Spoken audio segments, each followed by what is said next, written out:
warahmatullahi wabarakatuh.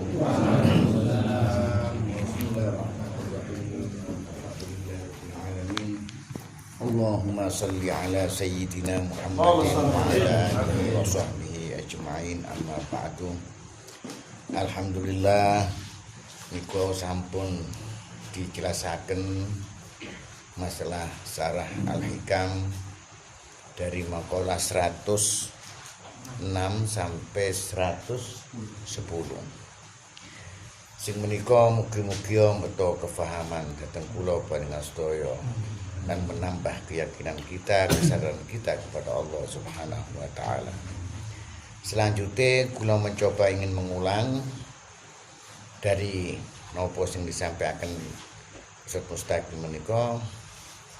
Muga-muga dalam pengulangan penjelasan ini akan menambah lebih paham, lebih sadar kita tentang adab kita kepada Allah Subhanahu wa taala. Bismillahirrahmanirrahim. Maksiatun awrasat dzullan waftiqaran khairun min ta'atin awrasat izzan wastikbara.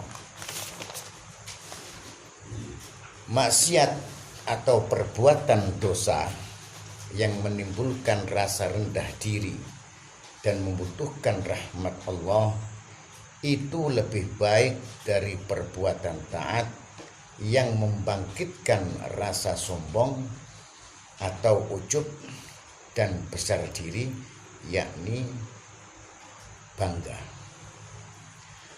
Makalah 106 menika Syekh Ibnu Athaillah njelasaken, lamono kula panjenengan sedaya terjebur atau tersandung dalam perbuatan maksiat, kemudian dari perbuatan maksiat menika kula panjenengan sedaya niki ngrasa gedul, ngrasa salah, lan ngrasa rendah diri, lan juga butuh dateng rahmat ampunane Gusti Allah.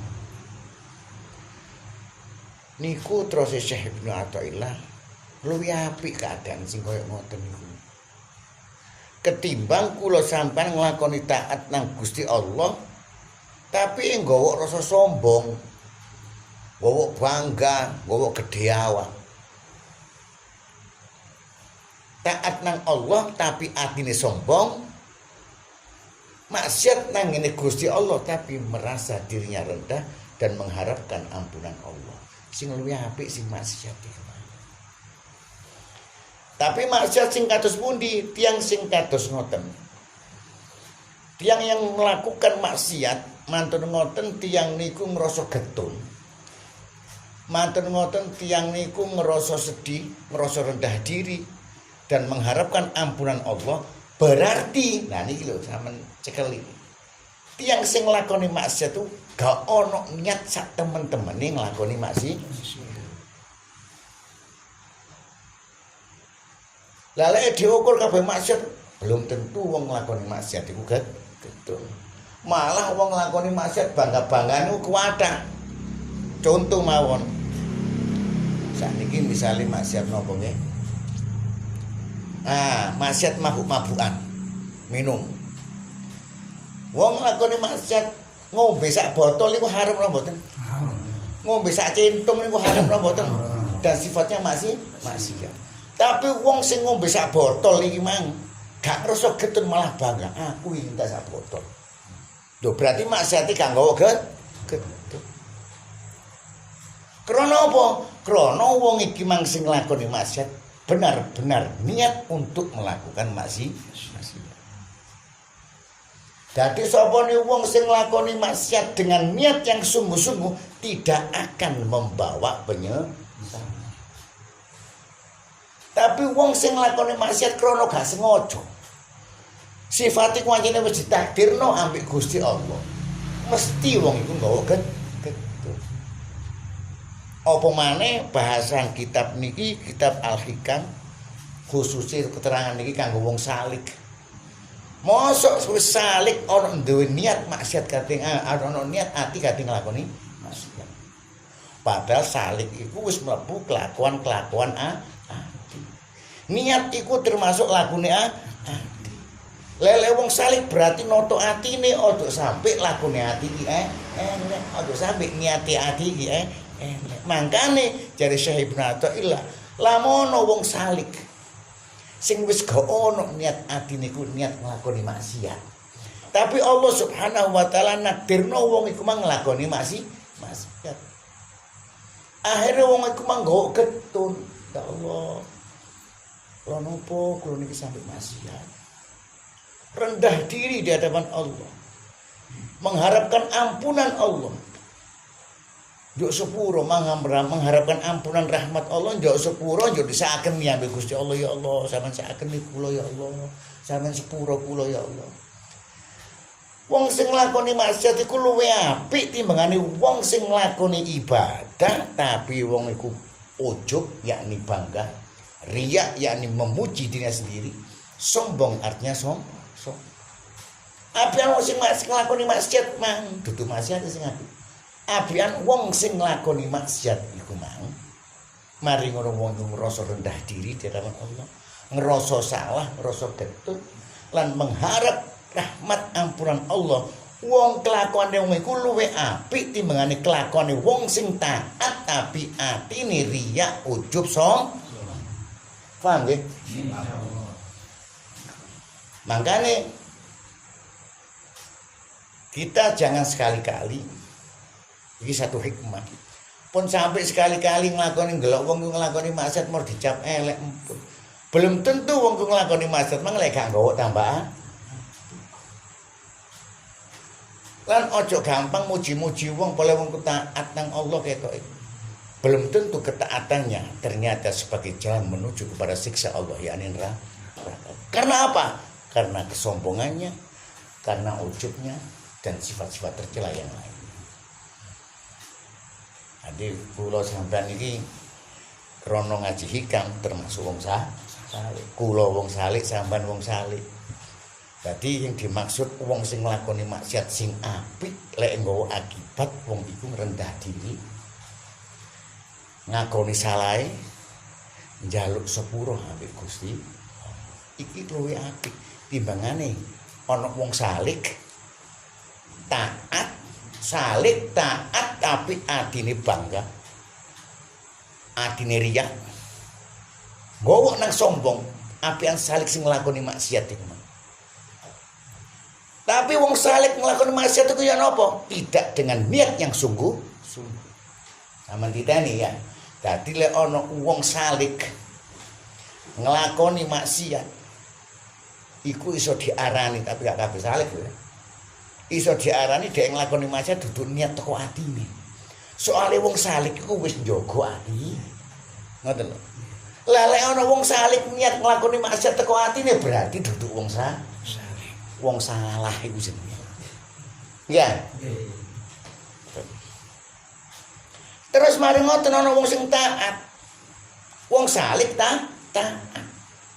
Padahal salik ditekankan itu tentang hati. Karena penentu amal perbuatan kita mau diterima oleh Allah, mau tidak, yaitu tentang keadaan hati. Saya cari Gusti Allah wong kita taat nang aku, sujud, rukuk, ngaji, poso, wiritan kuat nang aku. Tapi Allah yanduru ila la yanduru ila samikum wala ila suwarikum walakinallah yanduru min qulub. Allah ndelok atine. Dikelok atine wong ki sembahyang. Wong ki poso-poso. Wong ki wiritan-wiritan. Tapi dia melakukan semua terdorong atau karena riya. Karena sudah dilem nibane. Atau karena ujub bangga. Atau buat sombong-sombongan. Maka ditolak oleh Allah Subhanahu wa taala amal perbuatan tersebut. Maka luwih apik wong salik sing gak niat nglakoni maksiat tapi dia ditakdirkan melakukan maksiat, kemudian dia bertobat, merendahkan diri, mengharapkan ampunan Allah, itu lebih baik daripada sing taat tapi nglakoni maksiat ati. Paham ya? Kemudian makalah selanjutnya. ni'matani ma kharaja mawjudun anhuma wala ubaddilu kulli wala ubadda li kulli mukawwinin minhuma ni'matun ijadi wa ni'matul imdad. Dua nikmat yang tidak ada sesuatu makhluk yang terlepas dari keduanya, yaitu nikmat ciptaan dan nikmat kelanjutan. Maqalah 107 Syekh Ibnu Athaillah jelasaken kok ana sak kabeh makhluk iku terlepas, seluruh makhluk dari duduk menungso tok, yo kewan, yo malaikat, yo jin, yo wit, yo kabeh sing ngono. Iku gak kira lepas dari ini Syekh Ibnu Athaillah teko loro nikmat. Dadi kabeh makhluk pasti ngalami ngrasakno nikmat loro iki. Gak iso lepas. Mbok iku malaikat, mbok iku menungso, mbok jin, pokok seluruh makhluk tidak ada yang terkecuali. Sedaya. Nikmat ingkang pertama inggih menika nikmat ijadi. Inggih menika nikmat penciptaan. Maksudnya ya napa nikmat penciptaan? Gusti Allah iki lek sing dicontoh nang malaikat terlalu sulit karena kita nggak merasakan sebagai malaikat. Jadi dicontoh nang ini awak dhewe sebagai menungso. Gusti Allah nyiptakno kula sampean. Sing asale biyen gak ana, saiki wujud dadi ana. Pertanyaan kula, apa sampean krasa diciptakno Gusti Allah iku? Krasa napa mboten? Mulai Gusti Allah pertama-tama Gusti Allah iku nggawe utek ana di rahim ibu. Itu yang terbentuk itu otak dulu. Kemudian terbentuklah seluruh anggota badan ini. Ono kuping, terbentuk semua tangan, semua. Loh, waktu Allah nyiptakno sing kados ngoten kula sampean iki. Sing saiki sampean yo duwe kuping, yo duwe awak, yo duwe sikil kabeh lengkap. Krasa ta Gusti Allah sampean iku diciptakno? Krasa napa mboten? Itulah suatu kenikmatan yang luar biasa. Lamono sampean iki digawe krasa waktu Gusti Allah gawe tangan. Waktu Gusti Allah gawe sikil. Waktu Gusti Allah gawe sirah. Membuat semua anggota badan ini. Kira-kira gak jerit-jerit ta sampean? Jerit-jerit ta mboten? Mek ndani ya loro. Ternyata Allah tidak memberikan sakit. Gak kayak krasa apa-apa. Rorone wujud dadi nikmat napa mboten? Masih wite po, masih jin, masih iku kewan. Diciptakno ambek Gusti Allah kana sing krasa. Rorone wis wujud jin, wujud malaikat, ya wujud iku ndudukno rahmate Gusti. Dari Syekh Ibnu Athaillah, rong nikmat iki seluruh makhluk pasti merasakan. Nikmat ciptaan krono ono kabeh iki krono diciptakno ambek Gusti Allah. Nikmat ciptaan Allah yaitu kita tidak tahu apa-apa, gak krasa apa-apa, ya gak krasa loro. Tapi diciptakan manusia. Didadekno menungso sing kados ngeten iki dikei perlengkapan. Duduk diciptakno tok duduk dikei perlengkapan. Menungso kita ciptakno jare Gusti Allah. Ana ngen bumi butuh apa? Sikil, tak gaeno sikil bentuke sing paling apik timangane sikile liya. Sikile kewan apian ya sikile menungso. Apian menungso fi ahsani taqwim. Mari ngono cepet. Oh, menungso iki butuh apa? Kuping digaeno kuping, gawe krungokno. Mari ngono Gusti Allah luwih butuh apa maneh? Bodoh meripat, digano meripat. Bodoh eruk, bodoh semua yang ada dalam tubuh kita itu adalah sebagai kebutuhan. Butuh apa mboten? Kebutuhan. Apa sing ono awake kebutuhane kula sampean. Lah iku Gusti Allah semerap lek iku dibutuhno sampean ana ning bumi. Dilengkapi oleh Gusti Allah. Dan ketika Allah menciptakan memberikan perlengkapan itu, kita tidak merasa sakit atau apa. Tapi bareng wis dikekno wis diciptakno baru krasa enak. Kan ngoten nggih? Lho aku iso ngelok. Lho iso krung. Nikmat-nikmat itulah yang tidak pernah lepas dari makhluk semuanya, yaitu dua nikmat, yaitu yang pertama nikmat ijazah.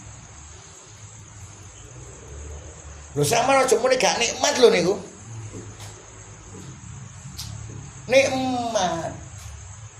Lek sampeyan gak ora nikmat, keliru. Saiki sampeyan mawon nun sewu ya.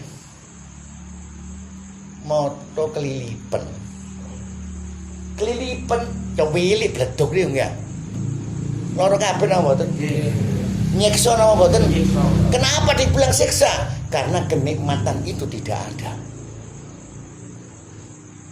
Setelah nikmat itu diangkat liwat kelilip, uang krasa kesiksa kaya nak api cuma ucap-ucap dan sebagainya.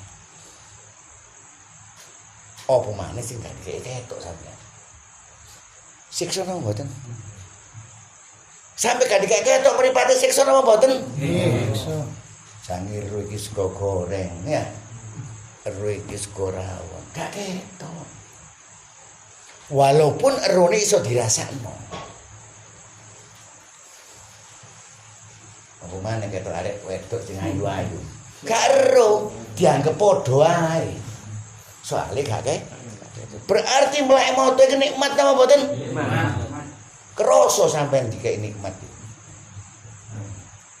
Krasa napa mboten? Tapi yo ngrasakno nikmat. Gak krasa Gusti Allah kek nikmat saking alus sifat Allah Al-Latifun. Maha halus Allah cara memberikan nikmat itu. Tapi kita merasakan nikmat. Gak krasa nrimoe tapi iso ngrasakno nikmate. Kabeh makhluk gak iso pasti ngrasakno. Itu satu nikmat. Dadi kula diciptakno tok ambek sampeyan iki dadi menungso, diciptakno ngono tok ae. Iku wis nikmat. Karena dalam penciptaan Allah tadi itu tidak ada siksa bagi kita yang diciptakan. Kemudian yang kedua nikmat yaitu yang pasti dirasakan dan diterima oleh makhluk yaitu nikmat imdad. Nikmat imdad nikmat yang berkelanjutan. Tadi sampeyan wis dikai kuping, dikai sirah, dikai lengkap sawak iki. Iku sik boto. Kuping kanggo apa? Kanggo ngrungok. Dikaekno ambek Allah swara-swara alam iki. Suarane tabrakane watu kaya ngene. Suarane mbledose plembungan kaya ngene. Suarane musik kaya ngene. Iku Gusti Allah kabeh sing gawe. Kebutuhane apa? Kebutuhane kuping. Dikaekno kabeh. Suarane montor kaya ngene. Suarane Ustaz Hakim kaya ngene. Iku kebutuhane kuping. Ge apa nek kuping lek ana swara? Nggih ta mboten? Saiki gak ana swara apa-apa. Kuping iki lho kanggo apa? Lah, akhirnya Allah memberikan nikmat kelanjutan menciptakan suara-suara itu untuk kebutuhan kuping. Mara ngoten Gusti Allah menciptakan semua yang ada yang dapat kita lihat. Iku kebutuhannya siapa? Kebutuhannya moto. Kebutuhannya lamono moto iki iso delok melek tapi kalau sing didelok apa gaene moto iki? Enten gawene napa mboten? Akhirnya Allah menciptakan sesuatu yang ada dengan apa? Dengan penampakan yang sifatnya bisa dilihat oleh panca indera ini.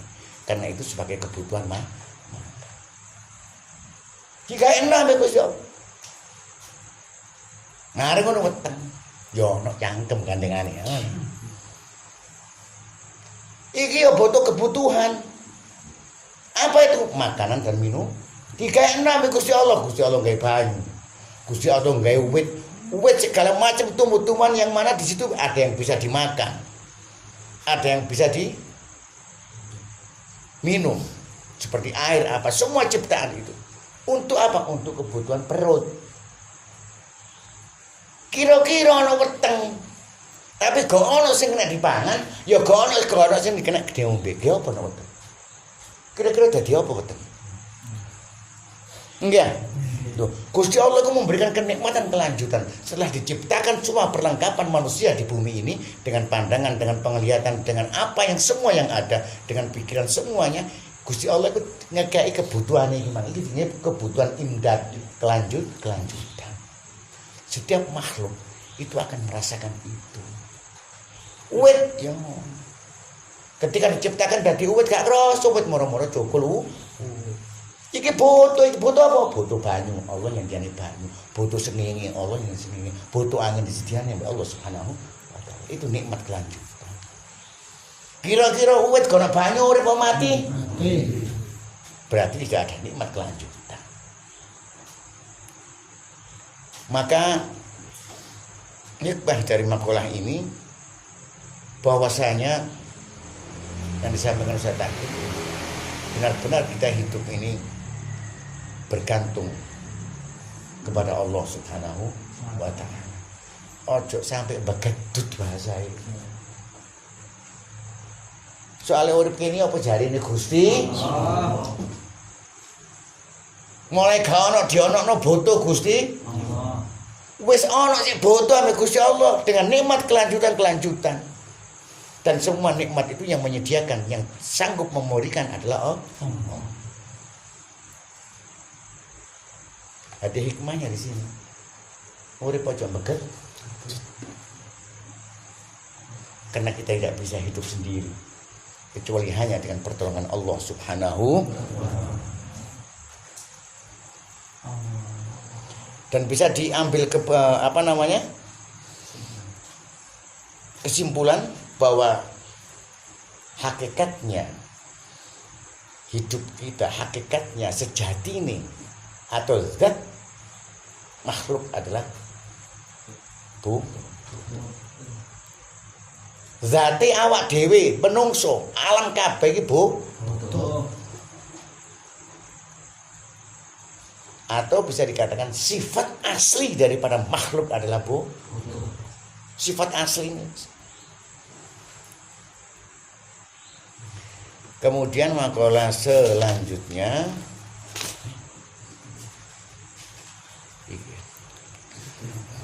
an'ama 'alaika awalan bil ijadi wa thaniyan bitawalil imdad. Pada pertamanya Allah memberi kepadamu nikmat mewujudkan atau menciptakan, menampakkan, mengadakan. Kemudian nikmat yang kedua melengkapi kebutuhan-kebutuhan wujudmu yang terus-menerus. Kedua terus-menerus artinya bantuan Allah kepada. Jadi makalah ini kadose wis katut diterangkan nggih.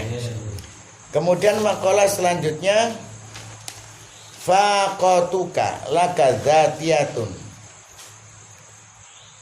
urudul asbabi mudzakiratu laka bima khafiya 'alaika minha wal faqatu dzatiyatu la tarfa'uhal awarid. Kebutuhanmu adalah sifat asli dalam zat kejadianmu, sedangkan sebab-sebab kejadian-kejadian yang menghinggapi dirimu itu untuk mengingatkanmu apa yang tersembunyi bagimu dari sifat aslimu. Sedangkan kebutuhan yang asli itu tidak dapat terhindarkan oleh sesuatu, yaitu yang bersifat fana atau sementara. Mangkola 109 menika Syekh Ibnu Athaillah jelasaken. Sak temene kebutuhan iku dadi sifat asli kula sampeyan. Sifat asli kula sampeyan iki bodo apa? Bodo dionokno. Sampeyan butuh dionokno apa wis ana dhewe? Dionokno apa ana dhewe? Berarti butuh diono.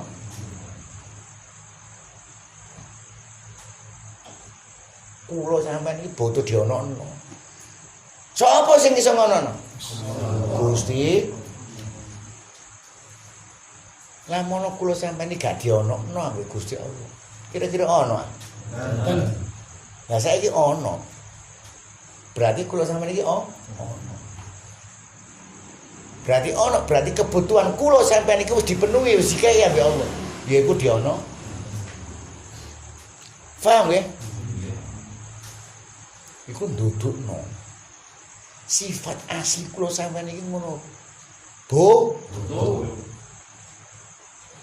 Le butuh cara bahasa menungso. Iku ngono wong melarat.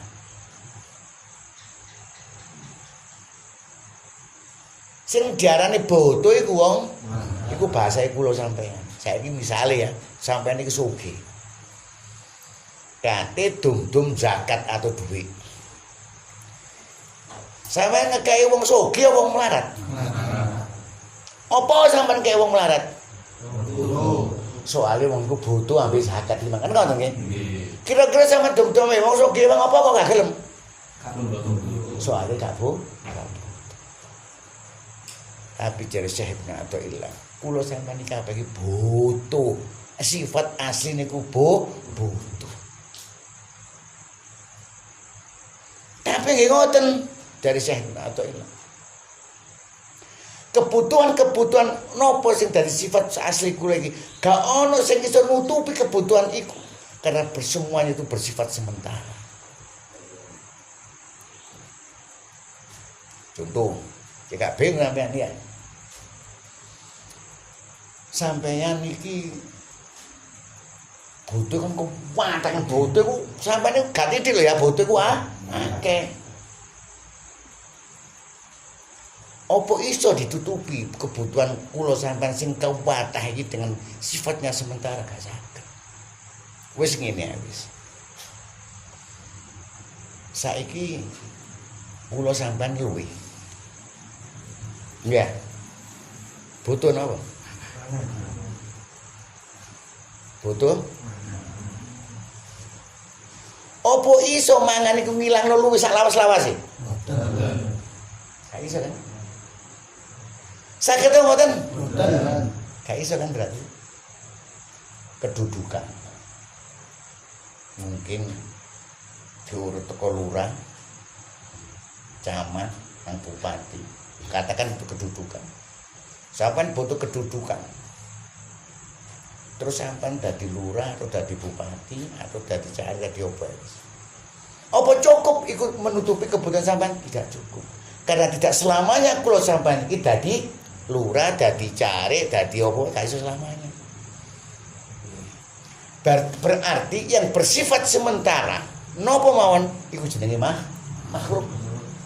Sing jenenge sifat sementara iku jenenge makhluk. Dan yang bersifat makhluk tidak akan pernah bisa mencukupi atau menutupi kebutuhan kita. Sing iso sing kekal sapa iku? Gusti. Lho, apa iso? Luwe cedhek Gusti Allah iso gak luwe? Iso. Jare sapa gak iso? Wadah contone cah, kuwata koyo wong topo nang sewu ya wong topo. Tampur dina ana guwa gak mangan, gak ngombe. Lah gak mate, lah kok kuat. Karena dia sudah mempunyai satu keyakinan kepada Allah yang luar biasa yang hanya bisa menutupi kekurangan kebutuhanku hanya Allah. Jadi cukup kan. Lek sampean mangan sego sapiring gerong dino keluwen. Keluwen apa gak? Mangan tak buane rek rong piring aku mari ngono dino gak mangan. Luwe apa gak?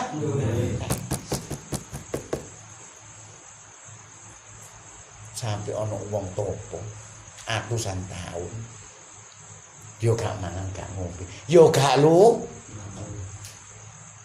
sapa sing nutupi kebutuhan iki Gusti Contohnya surah Al-Kahfi.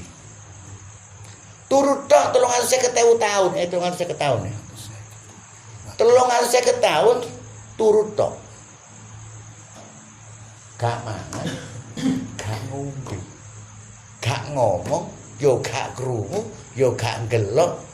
Semua kebutuhan itu dicukupi oleh Allah Subhanahu wa taala. Urip napa mboten? Saya sampean suntik kena awak iki wis. Saya kan alat modern ya misalkan. Disuntik tahan lapar setahun misalnya. Ono tahan lapar setahun. Ono apa mboten? Mari suntik peteng tambah lu. Jadi yang bisa menutupi kebutuhan kita tentang apapun kebutuhan itu hanya Allah Subhanahu wa taala. Yang bersifat sementara itu tidak dapat menutupi kebutuhan kita. Sedangkan kejadian-kejadian sebab-sebab banyak sekali.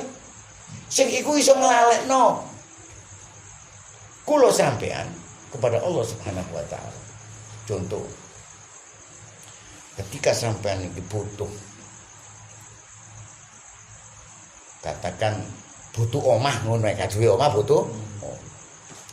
Kemudian sampean bekerja. Bekerja.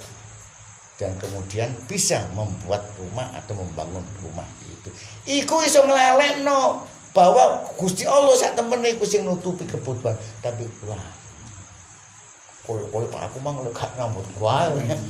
Gak tak bangun ya gak dadi. Lali napa mboten? Padahal tujuane Gusti Allah. Kaya kula sampean gak dikei omah, gak iso gawe omah atau sampai iso gawe omah. Sebab-sebab semua itu seharusnya mengingatkan kita bahwa semua itu adalah pertolongan Allah, yang kebutuhan kita ditutupi oleh Allah Subhanahu wa taala. Tapi kebon saiki enggak. Malah diuji oleh Allah dengan sebanyak sebab, mungkin dikasih sakit, mungkin kekurangan ekonomi, mungkin diwaneni bojo, digudok anak, macam-macam. Malah dia tambah emosi dan murang-muring, wis gak duit-duit gara-gara wis awak lot macam-macam.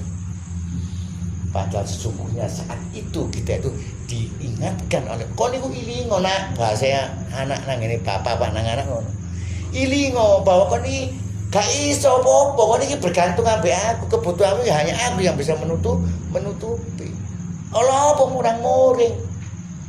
Kudu anak nemen murang-muringe sing sabar. Karep Gusti Allah ilingo iya anjen aku gak duwe apa-apa. Aku iki gak iso apa-apa. Lah mono anak gak nurut ambek aku gak duwe apa-apa. Allah sing njuk tulung nang ngene Gusti. Karepe ngono. Oh, pola aku duwe tak tekano guru. Ulangan anakku tidak akan bisa menutupi kebutuhan kita untuk menyelesaikan anak itu kecuali Allah Subhanahu. Iki ajarane ahli. Jadi kono sing diandalno kecuali Gusti. Karena kita hidup ini bergantung apa katanya Allah. Karena semua bersumber dari Allah Subhanahu.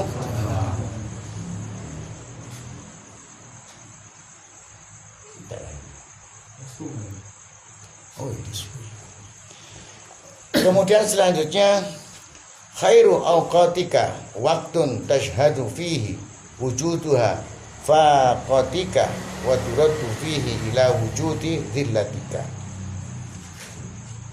Sebaik-baik saat dalam masa hidupmu ialah saat-saat di mana engkau merasa dan mengakui kebutuhanmu dan kembali kepada adanya kerendahan dirimu.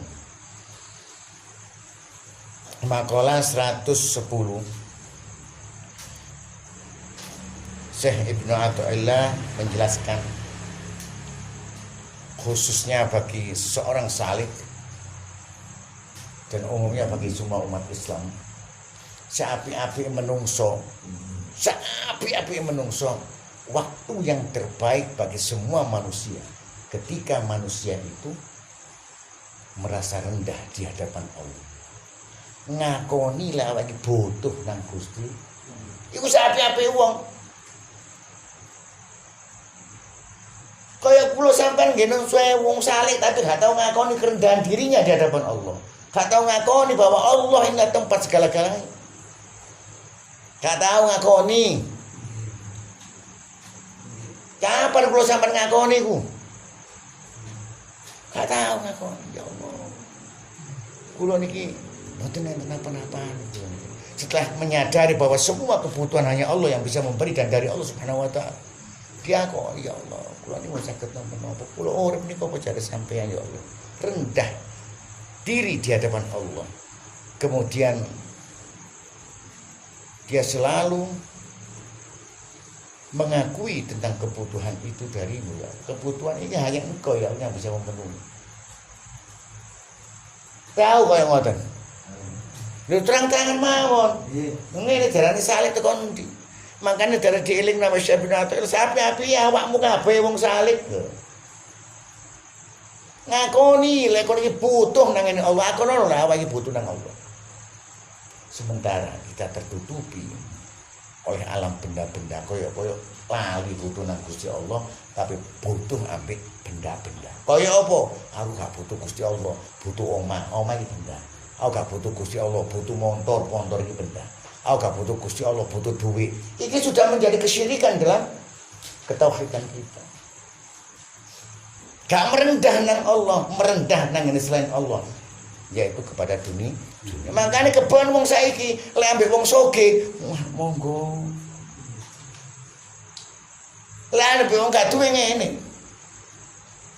Kiai lek soge, cecah wis gak duwe. Kiai sing gak duwe apa-apa waduh kono regane.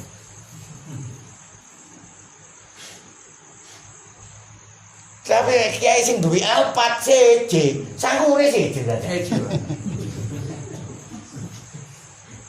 Direkon lha iki lho.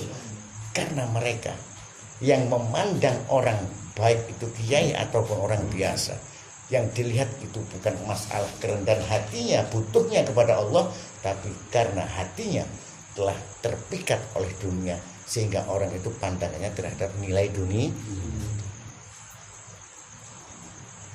Male ana wong saleh kaya ngono. Jarene saleh tapi lek kata wong sugih cek hormati, ngelok wong gak duwe cek mekiti. Ndelok kiai sugih cek hormati, ngelok kiai melarat cek begeduti. Lek ana saleh kaya ngono, ih ngono duduk saleh sah.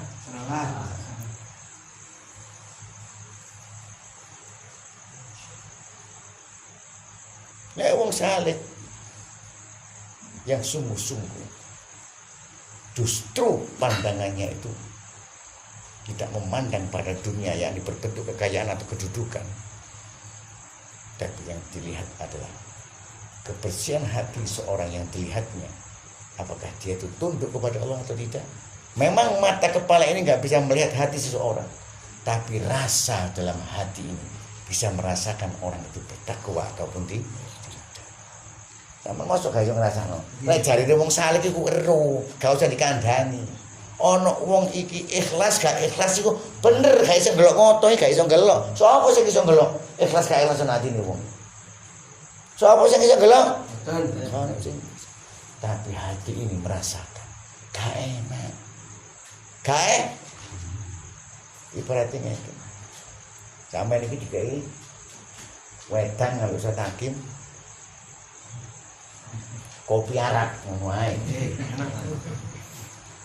Kayak kopi Arab. Moto iki gelek enak apa gak? Durung diombe wis warake. Bareng diombe. Anyep enak apa gak enak? Lek moto iki gak iso gelek, legi apa anyep? Tapi lek rasa iki iso ngrasakno, legi apa? Lek moto iki gak iso gelek, ikhlas atau gak ikhlas? Tapi hati ini bisa merasakan wong ki tulus atau gak ikhlas. Paham ya? Itulah makalah-makalah dari 106 sampai 110 yang saged kula sampaikan. Mudah-mudahan menambah kefahaman dan buka kesadaran kita dalam bertauhid dan bertakwa kepada Allah Subhanahu wa taala. Akhiran, assalamualaikum warahmatullahi wabarakatuh.